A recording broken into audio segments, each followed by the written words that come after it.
Hi guys, welcome to my session. आज के session का हमारा टॉपिक है ऑडिटरी। कौन से इंपॉर्टेंट क्वेश्चंस आज के टॉपिक में से पूछने वाले, तो सबसे पहला आएगा एटेन्यूएशन रिफ्लेक्स, इम्पेडेंस मैचिंग। ये भी बहुत इंपॉर्टेंट क्वेश्चन है, पीवाईक्यू में बहुत बार पूछा है। Auditory pathway and mechanism of hearing, ये भी इंपॉर्टेंट है। ये मेरी बुक के क्वेश्चन नंबर है 49, 52 एंड 52, ठीक है, सीएनएस में, स्पेशल सेंसेस। अगेन, नए बच्चों के लिए मेरे सभी नोट्स आपको वेसेलियस एप्लीकेशन में मिल जाएंगे। साथ में मेरी बुक फिजियोलॉजी नोट्स में भी आपको सभी नोट्स मिल जाएंगे। दोनों के लिंक्स डिस्क्रिप्शन बॉक्स में दिए हुए हैं।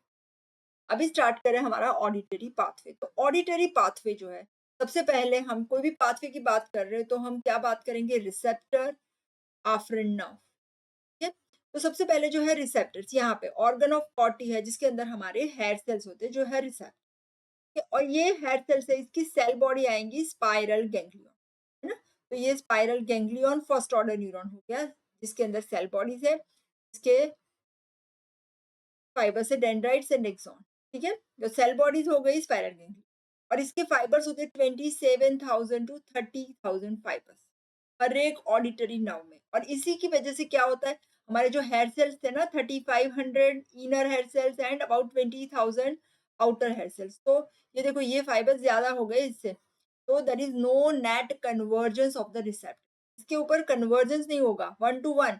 मोस्ट ऑफ द फाइबर्स क्या होता है, ये देखो, ये जो फाइबर्स होते हैं ना, ये एक वाला फाइबर्स है ना, वो 2-3 हेयर सेल को सप्लाई करेगा। और एक हेयर सेल है ना, इसमें से 2 नर्व्स में जा सकते हैं, 3 में भी जा सकते हैं। ठीक है, तो this is characteristic feature of our auditory part. ठीक है, फिर ये आफ्रंट हो गया। आफ्रंट मतलब जिसकी डेंड्राइट से, अभी ई फ्रंट। तो ई फ्रंट ओरिजिनेट कर रहे हैं हमारे कहाँ से, स्पाइरल गैंग्लियन से, ये वाले। फिर वहां से वो जाएंगे cochlear nucleus, dorsal and ventral cochlear nucleus, ये दोनों होते हैं हमारे मेड्यूला। फिर तो यहाँ हो गए first order neuron. First order neuron कौन से है, स्पाइरल गैंग्लियन। वहां से इसके डेंड्राइट्स है, ये एक्सॉन्स है, वो जा रहे हैं dorsal and ventral cochlear nucleus. ठीक है, cochlear division of vestibular cochlear nerve है, जो किससे बन रही है, ये इसके एक्सॉन से। ठीक है, ये बाइपोलर सेल्स होते हैं स्पाइरल गैंग्लियन। ये फर्स्ट ऑर्डर न्यूरॉन है। ठीक है, और यहाँ पे ये फर्स्ट ऑर्डर न्यूरॉन कंप्लीट हो जाएंगे कहाँ पे, cochlear nucleus, dorsal cochlear, ventral cochlear nuclei. यहाँ से स्टार्ट हो रहे हैं second order. Second order neurons जो कॉक्लियर न्यूक्लियाई, ये देखो, ये वाले फर्स्ट हो गए, सेकेंड वाले। तो सेकेंड हमेशा मैंने बताया क्रॉस करेंगे, तो सेकेंड वाले एंड करेंगे superior olivary nucleus. Same side का भी हो सकता है, ऑपोजिट साइड का भी हो सकता है, दोनों में जाके एंड कर जाए। ठीक है, साथ साथ में ये एंड कर रहे हैं ट्रेपेजॉइड बॉडी में भी, दोनों, ये ब्रेन स्टेम में होता है। और यहाँ से थर्ड ऑर्डर न्यूरॉन्स ओरिजिनेट। ठीक है, and it passes through various pathway, अलग अलग पाथवेज में जाएंगे, लेटरल लेमिनिस्कस में जा करके इंफीरियर कॉलिक्यूलस, मैंने हम लोगों ने बताया था ना, सुपीरियर और इंफीरियर कॉलिक्यूलाई, ये कहाँ पे होते हैं, सुपीरियर कॉलिक्यूलस एंड इंफीरियर कॉलिक्यूलस, इंफीरियर कॉलिक्यूलस। ये हमारे विजुअल एंड ऑडिटरी रिफ्लेक्सेस के लिए इंपॉर्टेंट। तो ये कॉलिक्यूलाई होते हैं हमारे मिड ब्रेन में, ये प्रोजेक्शन होते हैं और कुछ नहीं। तो सुपीरियर में विजुअल फाइबर्स आते हैं, इंफीरियर में ऑडिटरी। तो ऑडिटरी रिफ्लेक्सेस का ये सेंटर हो गया इंफीरियर कॉलिक्यूलस। फिर वहां से स्टार्ट होंगे, ये हो गया हमारा फर्स्ट ऑर्डर, ये हो गया सेकेंड, यहाँ से थर्ड, फिर फोर्थ वाले ना, फिर वो, सॉरी, थर्ड वाले यहाँ से, फिर वो जाएंगे मीडियल जेनिकुलेट बॉडी में। और मीडियल जेनिकुलेट बॉडी से जो फोर्थ ऑर्डर है वो जा रहा है हमारे ऑडिटरी कॉर्टेक्स। ये हम आगे बात करें। मीडियल जेनिकुलेट बॉडी है हमारा थैलेमस के अंदर। तो ये पाथवे में इजी याद रखना है ना, तो एम्स बना लो शॉर्ट फॉर्म। ए मतलब ऑडिटरी पाथवे, आई मतलब इंफीरियर कॉलिक्यूलस, एम मतलब मीडियल जेनिकुलेट बॉडी। तो A I M and superior olivary nucleus. उससे ऑपोजिट हमारा विजुअल पाथवे में आया। विजुअल में यहाँ इंफीरियर कॉलिक्यूलस था, तो यहाँ सुपीरियर कॉलिक्यूलस। ये मीडियल जेनिकुलेट बॉडी है थैलेमस की, तो लेटरल हो जाएगी। फिर यहाँ से जो मैंने बताया, मीडियल जेनिकुलेट बॉडी में से जो फाइबर्स है वो पास हो करके जा रहे हैं प्राइमरी ऑडिटरी कॉर्टेक्स। एरिया का नंबर है एरिया नंबर 41, हेजल्स गायरस भी कहते हैं। और ऑडिटरी एसोसिएशन एरिया है जिसके नंबर है 20, 21, 22। ठीक है, primary auditory cortex area number 41 audio sensory area भी जिसे कहाँ पे लोकेटेड है, यहाँ हमारा, एक मिनट, हाँ यहाँ पे पता चलेगा। ये देखो हमारा जो टेम्पोरल लोब होता है ना, ये वाला, क्योंकि हियरिंग तो ईयर यहाँ पे तो बाजू में टेम्पोरल में ही जाएंगे ना। हाँ, तो ये यहाँ पे दो सल्काई होते हैं, superior and inferior temporal sulci, और तीन गायराई बनाते हैं, superior temporal gyrus, middle temporal gyrus, inferior. तो जो सुपीरियर टेम्पोरल गायरस है ना, वहां पे हेजल्स गायरस है, एरिया नंबर 41, ठीक है। और उसका फंक्शन क्या है, ऑडिटरी इंफॉर्मेशन को रिसीव करना, सबसे पहला पिच को फाइंड आउट करना, लाउडनेस, तो सोर्स कहाँ से आ रहा है, डायरेक्शन है, ये सभी फाइंड आउट करेगा। ऑडिटरी इंफॉर्मेशन रिसीव कर रहा है जैसे कि pitch, loudness, source and direction, ठीक है। इसके बाद आ रहा है हमारा ऑडिटरी एसोसिएशन एरिया। ये जो है ना, ये फिर से मैं ये इरेज कर दूं, सब कुछ मिक्स हो गया है तो इरेज कर, ठीक है। ये देखो, एक हो गया प्राइमरी ऑडिटरी, यहाँ पे सुपीरियर टेम्पोरल में ऑडिटरी एसोसिएशन का नंबर है 20, 21, ऐसे उल्टा जाना है 22। तो 20 और 21 जो है ना, वो कहाँ पे आ गए हमारे, middle and inferior temporal gyrus, ठीक है। और इसका फंक्शन क्या था, अभी इसका काम है इंटरप्रिटेशन करना, है ना। ऑडिटरी जो भी इंफॉर्मेशन आ रही है, सपोज मैंने बोला टी, तो टी क्या है, तो इसका इंटरप्रिटेशन करेगा ना, कुछ भी बोल रहे तो। अगर ऑडिटरी एसोसिएशन एरिया में रीजन है तो इंटरप्रिटेशन नहीं होगा, नॉर्मल हियरिंग है फिर भी। और 22 यहाँ पे जिसे कहते हैं वर्निक्स एरिया, इसका ये है सुपीरियर टेम्पोरल गायरस में, प्राइमरी के पीछे आएगा। इसका फंक्शन है इंटरप्रिटेशन के साथ साथ understanding, understanding of auditory information, auditory information को अंडरस्टैंड, है ना। अंडरस्टैंडिंग और इंटरप्रिटेशन में क्या डिफरेंस, में अच्छा एग्जांपल आई थिंक मैंने स्पीच के साथ भी बताया था। देखो सपोज, मुझे कोई लैंग्वेज नहीं आ रही है ना, मुझे फ्रेंच नहीं आ रही, कोई अगर बोल रहा है मैसी मदाम, तो मुझे पता चल रहा है ये बोल रहा है मैसी मदाम, मुझे ये वर्ड्स आ रहे हैं, मतलब यहाँ पे साउंड वेव्स गए, इसका इंटरप्रिटेशन हुआ, पर अंडरस्टैंडिंग नहीं हुआ, because I don't know the language. तो ये जो है ना, वो लैंग्वेज एरिया, ठीक है। तो ये वाला हमारा इंपॉर्टेंट काम है वर्निंग से। अभी बात करेंगे मैकेनिज्म ऑफ हियरिंग, ये भी शॉर्ट क्वेश्चन, ऑडिटरी पाथवे वाला क्वेश्चन हो गया हमारा, मैकेनिज्म ऑफ हियरिंग भी इंपॉर्टेंट क्वेश्चन है। तो मैकेनिज्म ऑफ हियरिंग आएगा ना, तो इसमें ईयर के सभी अलग अलग पार्ट्स का रोल आएगा, ठीक है। तो हियरिंग की मैकेनिज्म में होता क्या है, साउंड जो वेव है ना, उसको कन्वर्ट करना है ऑडिटरी नर्व्स के एक्शन को, ठीक है।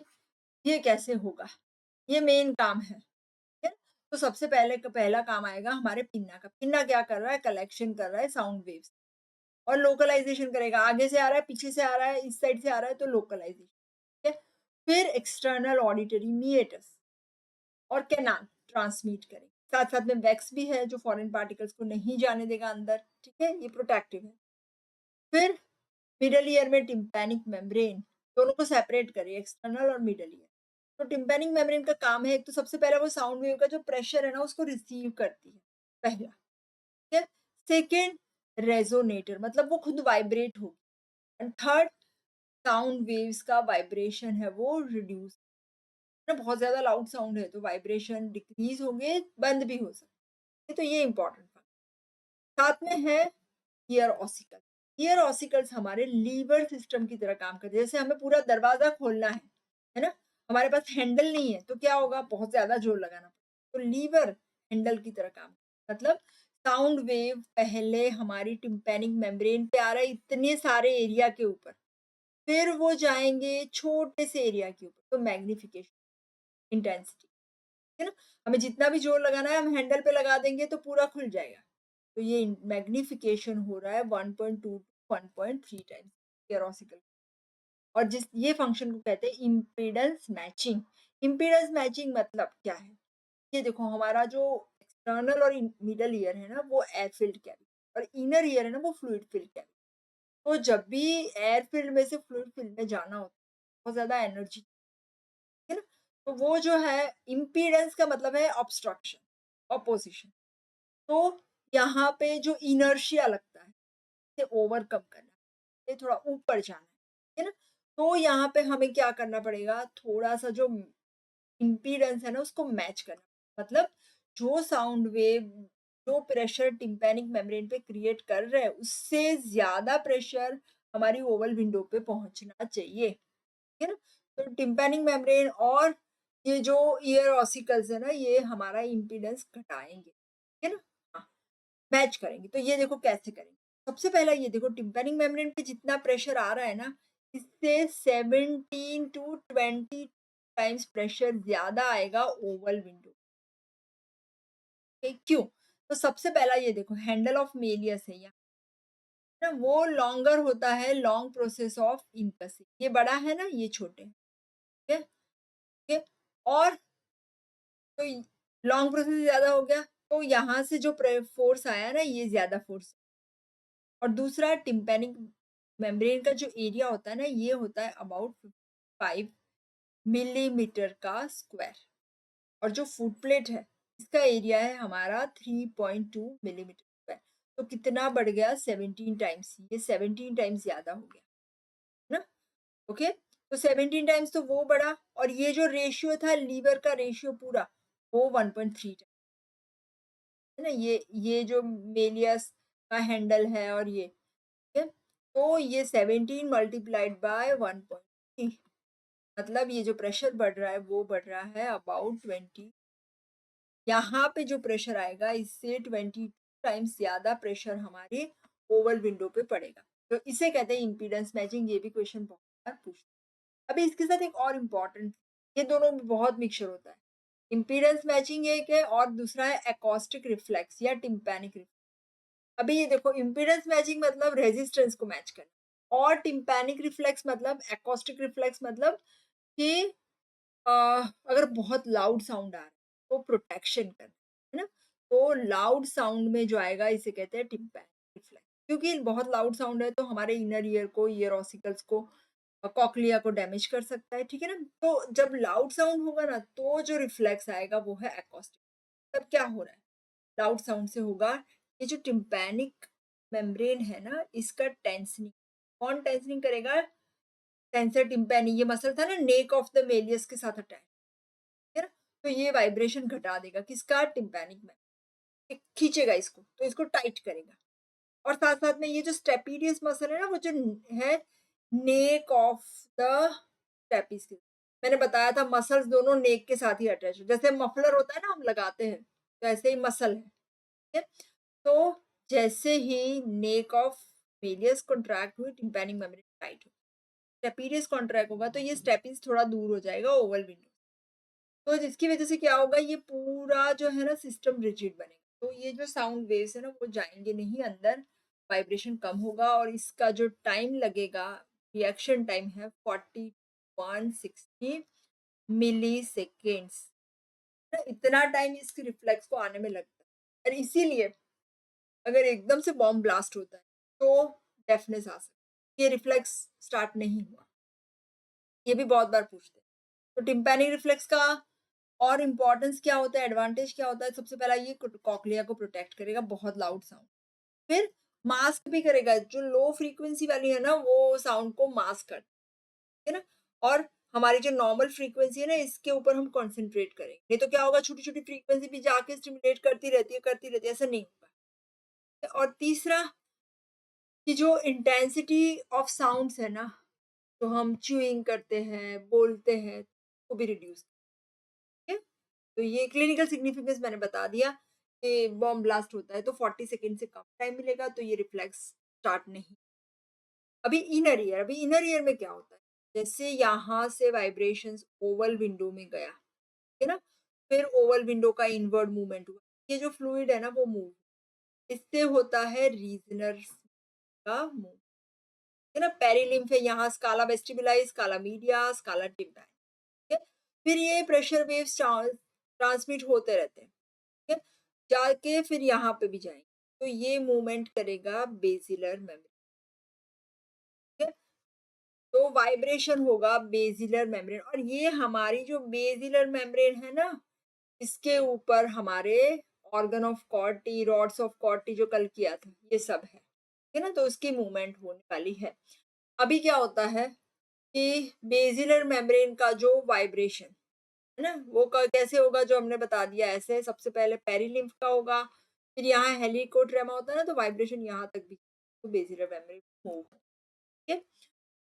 और इसकी वजह से हेड सेल स्टिमुलेट होता है। तो हमने ये भी कल बताया था, है ना, डीपोलराइजेशन एंड हाइपरपोलराइजेशन, ठीक है? तो बेसिलर मेम्ब्रेन जब अपवर्ड मूवमेंट हो रही है ना, तो जो हेड सेल्स है ना, वो अवे फ्रॉम द लिम्बस होंगे, यहाँ पे लिम्बस यहाँ पे है, तो डीपोलराइज, है ना, क्योंकि ये जो करेंगे पोटेशियम चैनल्स को ओपन करेंगे, और टुवर्ड्स लिम्बस हो गए जब बेसिलर मेम्ब्रेन मूव्स डाउनवर्ड। तो यहाँ पे होगा हाइपरपोलेशन, ये हमने कल किया। अभी इसके बाद अलग अलग पिच की बात है, ये भी बहुत इंपॉर्टेंट है, बहुत बार पूछते हैं, मैकेनिज्म ऑफ पिच डिस्क। इसमें आएगा von Bekesy travelling wave theory और प्लेस थियरी। यहाँ पे क्या होता है, जैसे साउंड वेव्स पास हो रहे हैं, इनर ईयर की बात करें, तो इनर ईयर में ये जो वेव है ना, वो अपनी हाईएस्ट पीक पे जाएगा, फिर ऐसे नीचे, है ना? तो ऐसा कहाँ हो रहा है, ये जो हमारा कॉक्लिया है ना, इसके अंदर, तो जो हमारे साउंड वेव है ना, कॉक्लिया जैसे ऐसे है पूरा कर, साउंड वेव गया तो ऐसे करेंगे। अगर हमारा जो साउंड वेव है ना, वो कितना डिस्टेंस पास करके ये हाइट बना रहा है, ये थियरी दी थी वॉन बैकेसी, इसे कहते हैं von Bekesy travelling wave theory. ये देखो ये वाला डायग्राम अच्छा, ये कॉक्लिया का थोड़ा पार्ट है।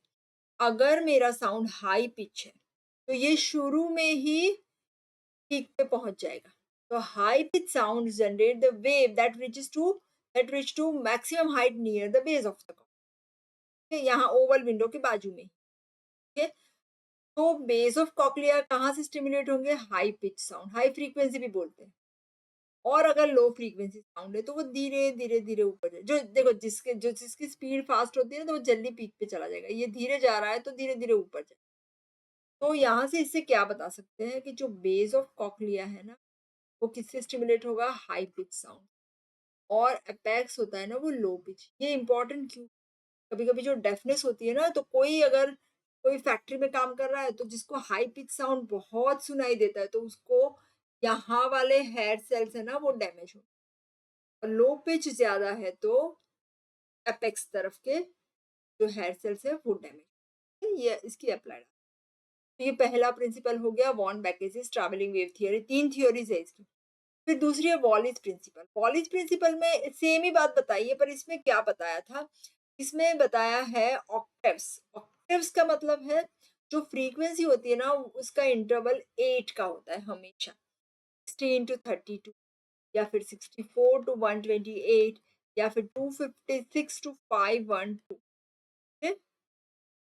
ऑक्टेव्स होते हैं 8 के प्रपोर्शन में। ऐसा नहीं है 8 ही हो, 8 टू जा 16 हुए, यहाँ पे 64, 8 8 जा, ऑक्टेव्स होते हैं हमेशा, मल्टीप्लीकेशन ऑफ ऑक्टेव। तो ये भी वही बता रहा है, जो लोअर ऑक्टेव्स है ना, लो, इसमें वर्ड एक याद रखना है, ऑक्टेव।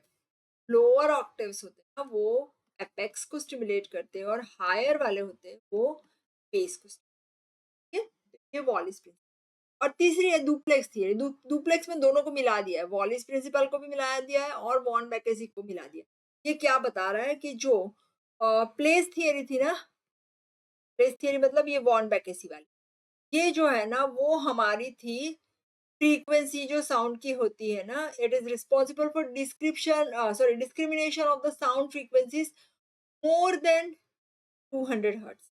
देन 200 हर्ट्ज के लिए अगर मैं बात कर रही हूँ, तो मुझे कौन सी थियोरी चल रही है, दैट इज प्लेस थियरी या वॉन बैकेसिस। और लेस देन 200 की बात कर, 2000 की बात कर रही हूँ, तो जा रहा है वॉलिस प्रिंसिपल, ठीक है? और इन दोनों को मिला के बनाती है डुप्लेक्स थियरी। इजी है बहुत, वो नहीं है, इजी याद रखना है ना, तो मैं और भी इजी बता देती हूँ। वॉन बैकेसिस लंबा नाम है ना, तो मोर देन 2000 ऐसे याद रखते हो, और वॉलिस छोटा है तो लेस देन 2000, है ना? जब फ्रीक्वेंसी लेस देन 2000 होगी तो वॉलिस प्रिंसिपल आएगा, मोर देन 2000 तो वॉन बैकेसी, दोनों को मिला के डुप्लेक्स थियरी। यहाँ पे हमारा आज का टॉपिक कंप्लीट हो रहा है। MCQ, auditory pathway passes via all except cochlear nuclei था, पीरियर, हाँ मैंने बताया था AIMS।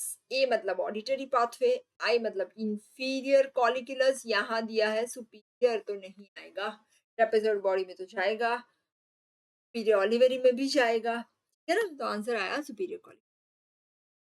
Auditory pathway crosses over all of the following except, crossing कहाँ पे नहीं, देखो कॉक्लियर न्यूक्लियस में से फिर क्रॉस जाएगा, ट्रेपेजॉइड में भी जाएगा, सुपीरियर ओलिवरी, स्पाइरल में तो सेम साइड के होंगे ना, ना, स्पाइरल गैंग्लियन तो फर्स्ट ऑर्डर न्यूरॉन है, फर्स्ट वाला कभी क्रॉस नहीं होता।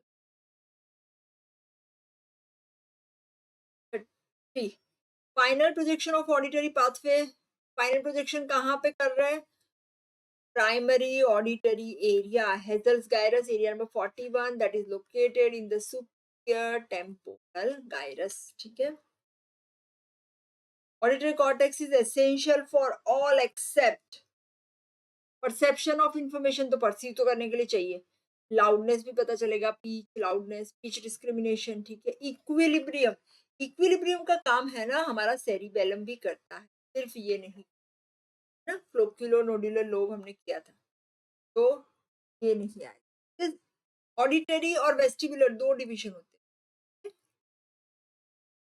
वेस्टिबुलर कॉक्लियर में। If a person can perceive sound information but fails to understand the meaning of the sound, देखो मीनिंग नहीं आ रहा है, और मीनिंग हमारा काम है auditory association. All of the following are auditory association area except, देखो प्राइमरी ऑडिटरी था हेजल्स गायरस, 41 20 21 22 तीनों को बताते हैं ऑडिटरी एसोसिएशन एरिया, तो ये नहीं है।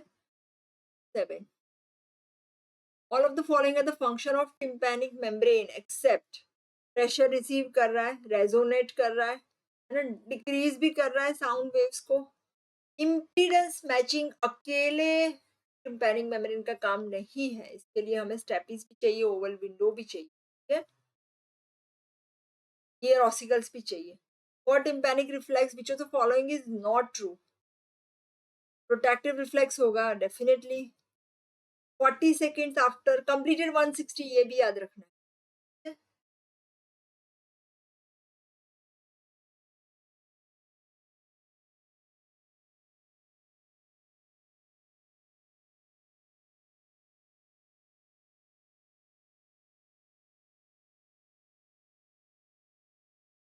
Develops in 40 seconds, completed in 160, वो भी करेक्ट है। Occurs due to contraction of middle ear muscle, yes, ना, tensor tympani and stapedius। More effective to prolong loud sound, नहीं, ये रिफ्लेक्स हमेशा, जो रिफ्लेक्स की बात करें तो शॉर्ट ड्यूरेशन ही होता है। 9 tympanic reflex is due to tensor tympani and stapedius, दोनों का कॉन्ट्रैक्शन होगा, एक से नहीं होगा। Last one, according to von Beck's theory, which of the following is false? Apex is affected by low frequency, very good। apex देखो base में high frequency जाएगा, एपेक्स में लो वाला जाएगा, ठीक है। Base is affected by high frequency, definitely. Basic pattern of movement of bacillary membrane is travelling wave, wave travel करता है, ये भी करेक्ट है। apex of cochlea contain units which respond to lower octaves, octaves हमारा von बेकेजी में नहीं था, volley में, ये याद रखना है, तो ये वॉलीज प्रिंसिपल में है, ये नहीं आएगा, ठीक है, तो ये हमारा रॉन्ग ऑप्शन है। यहाँ पे हमारा आज का सेशन कंप्लीट हो रहा है। फिर से नए बच्चों के लिए मेरे सभी नोट्स आपको सीरियस एप्लीकेशन में मिल जाएंगे, साथ में मेरी बुक फिजियोलॉजी नोट्स में मिल जाएंगे, दोनों के लिंक्स डिस्क्रिप्शन बॉक्स में दिए हुए। Thank you so much. If you like the video, you can click the like button, share with all your friends, subscribe the channel and hit the bell icon. Thank you.